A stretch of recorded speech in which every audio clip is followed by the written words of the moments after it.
বেসামরিক স্থাপনায় হামলার অভিযোগ এনেছে ইরান। মঙ্গলবার ইসরায়েল আমেরিকার হামলায় ক্ষতিগ্রস্ত গান্ধী হাসপাতালে সংবাদ সম্মেলনে সরকারের মুখপাত্র ফাতেমা মহাজেরানি বলেন, ইরান এই যুদ্ধ শুরু করেনি। এ নিয়ে দ্বিতীয়বার সমঝোতার আলোচনার সময় একই ঘটনা ঘটল। এর মাধ্যমে প্রকৃতপক্ষে সমঝোতা আলোচনাতেই যেন বোমা ফেলা হয়েছে।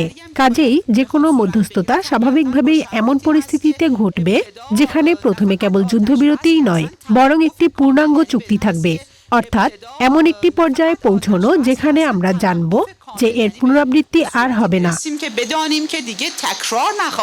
ইরান সরকারের অভিযোগ, হাসপাতাল, অ্যাম্বুলেন্স, সেবা কেন্দ্র সহ বেসামরিক স্থাপনাগুলোকে নিশানা বানাচ্ছে ইসরায়েল ও আমেরিকা।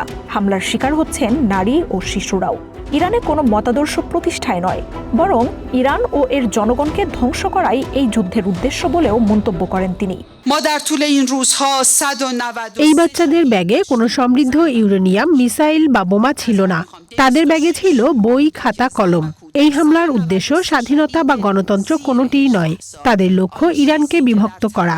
তারা ইরানকে খণ্ডবিখণ্ড দেখতে চায়, দুর্বল দেখতে চায়। আমরা যেন এটা ভুলে না যাই।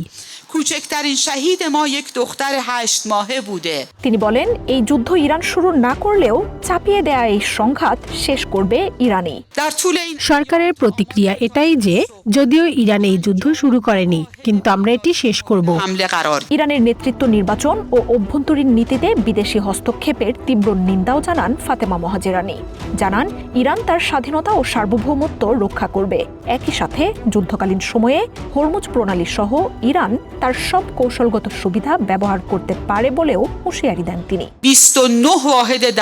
হরমুজ আমাদের দেশের কৌশলগত এক জলপথ। এটি সৃষ্টিকর্তা প্রদত্ত একটি ভৌগোলিক সম্পদ, যা আমাদের দেশ অশেষ কৃপায় লাভ করেছে। ইরান সরকারের মুখপাত্র বলেন, সেই সময় অনেক আগেই পার হয়ে গেছে, যখন তেহরানে বসে তারা সিদ্ধান্ত নিত আর ইরান সেই সভায় অনুপস্থিত থাকত। ইরান এখন শক্তিশালী। ইরান এবং ইরানিরাই এখন ঠিক করবে কে তাদের নেতা হবে, তাদের নীতি কি হবে। মার্জিয়া উপমা, ওয়ান ইন্টারন্যাশনাল ডেস্ক।